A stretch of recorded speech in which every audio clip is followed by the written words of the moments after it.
July 26 ശനിയാഴ്ച. മത്തായി 13:24 മുതൽ 30 വരെ വാക്യങ്ങൾ. ഇന്ന് തിരുസഭ പരിശുദ്ധ കന്യാമറിയത്തിൻ്റെ മാതാപിതാക്കളായ വിശുദ്ധ ജോവാക്കിമിൻ്റെയും അന്നായുടെയും തിരുനാൾ ആഘോഷിക്കുന്നു. പാരമ്പര്യവും അപ്പോക്രിഫൽ അല്ലെങ്കിൽ കാനോനിക്കൽ അല്ലാത്ത രചനകളും പറയുന്നത് മറിയത്തിൻ്റെ മാതാപിതാക്കളുടെ പേരുകൾ ആനി അല്ലെങ്കിൽ അന്ന എന്നും ജോവാക്കിം എന്നും ആയിരുന്നു എന്നാണ്. അന്ന അല്ലെങ്കിൽ ഹെബ്രായ ഭാഷയിൽ ഹന്ന എന്ന പേരിൻ്റെ അർത്ഥം കൃപ നിറഞ്ഞത് എന്നാണ്. തീർച്ചയായും മറിയത്തിൻ്റെ അമ്മ കൃപ നിറഞ്ഞവൾ എന്ന് വിളിക്കപ്പെടാൻ ഏറ്റവും യോഗ്യതയുള്ളവളാണ്. ജോവാക്കിം എന്ന വാക്കിൻ്റെ അർത്ഥം ദൈവം സ്ഥാപിക്കും അല്ലെങ്കിൽ കർത്താവ് ഉയർത്തുന്നു എന്നാണ്. ദൈവമാതാവാകാൻ പോകുന്ന മറിയത്തെ പ്രസവിച്ച് വളർത്തുന്നവർക്ക് അനുയോജ്യമായ പേരുകളാണിവ. അന്നയെയും ജോവാക്കിമിനെയും അവരുടെ കുടുംബ പശ്ചാത്തലത്തിൽ താരതമ്യേന സമ്പന്നരായ ദമ്പതികളായി കാണുന്നു.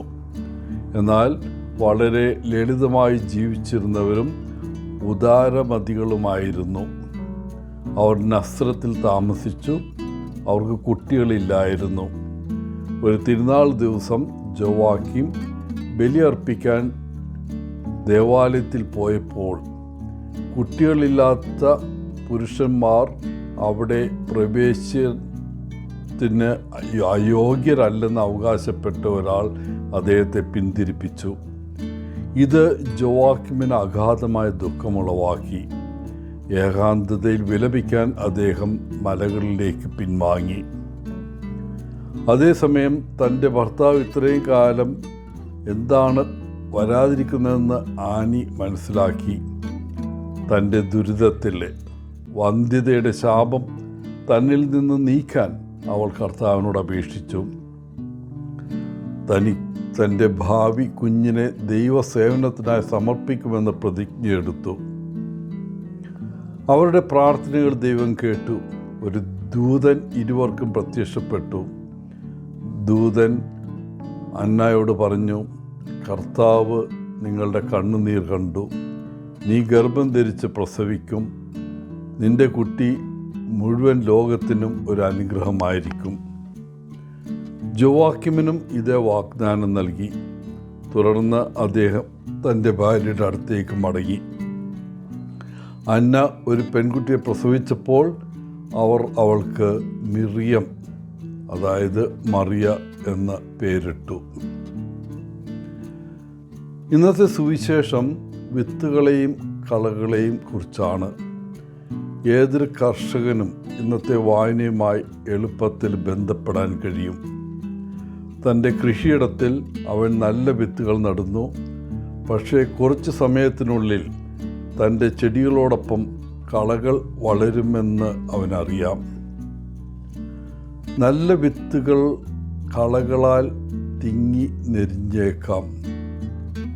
ഈ ഉപമ ദൈവരാജ്യത്തെക്കുറിച്ചാണെങ്കിലും നമ്മുടെ ഇടയിൽ തന്നെ ഗോതമ്പും കളകളുമാകാൻ കഴിയുന്ന മനുഷ്യർ ഉണ്ട്. ഗോതമ്പ് വളരാനും വിജയിക്കാനും ശ്രമിക്കുന്നു. അവർ സമൂഹത്തിൻ്റെ ആസ്തികളായി മാറുന്നു.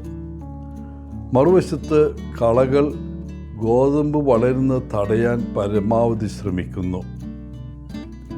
നമ്മുടെ വ്യക്തിഗത ജീവിതത്തിൽ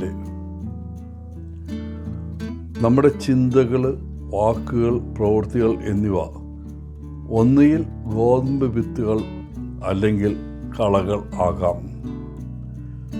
ഗോതമ്പ് വിത്തുകൾ നമ്മെ സന്തോഷിപ്പിക്കുകയും കളകൾ നമ്മെ ദുഃഖിപ്പിക്കുകയും ചെയ്യുന്നു. ആദ്യത്തേത് നമ്മെ വിജയിപ്പിക്കാൻ സഹായിക്കും. രണ്ടാമത്തേത് നമ്മുടെ കഴിവുകൾ കൈവരിക്കുന്നതിൽ നിന്ന് നമ്മെ തടയുന്നു. എന്നാൽ അവസാനം ആദ്യത്തേത് നമ്മെ സ്വർഗരാജ്യത്തേക്ക് കൊണ്ടുവരും. അതേസമയം കളകളാണ് നമ്മൾ വളർത്തിയിട്ടുണ്ടെങ്കിൽ അത് നിത്യനാശത്തിലേക്കും നയിക്കും. എല്ലാവർക്കും ഇന്നത്തെ തിരുനാളിൻ്റെ മംഗളങ്ങൾ നേർന്നുകൊണ്ട് ഒത്തിരി സ്നേഹത്തോടെ പോളച്ചൻ CSSR ഫ്രം കേരള.